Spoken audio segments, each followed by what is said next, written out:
So alright, you've seen the other video, you've got your pendulum. Excellent. So it doesn't matter what it looks like. It might look like a little one, or it might look like a big one.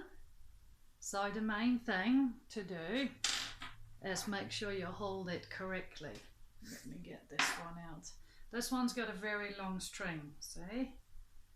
So to hold a pendulum, if you hold it like this, you actually have two pendulums, because that one might give you an answer and that one might give you an answer. So the best thing to do is to have it in your hand, you know, and then hold it like that so that everything is inside your hand. That's the length that I like. So that's basically how you hold your pendulum.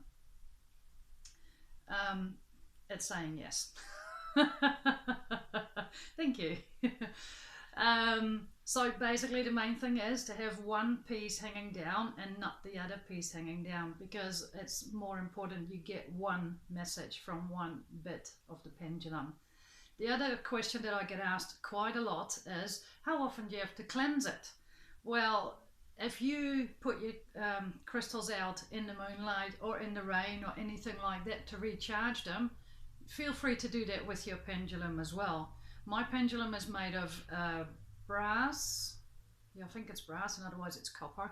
So I don't put it outside. I really don't cleanse it.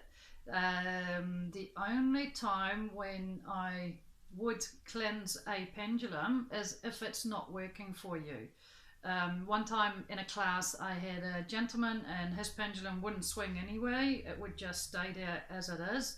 So no matter if he asked pendulum show me a yes and pendulum showed me a no, it just stayed where it was. So I cleansed this pendulum for him in a couple of different ways, as well as checking whether the pendulum wanted to work with him, and he got a slight movement out of it after that. But for cleansing your pendulum, you don't necessarily have to do that every day or every week.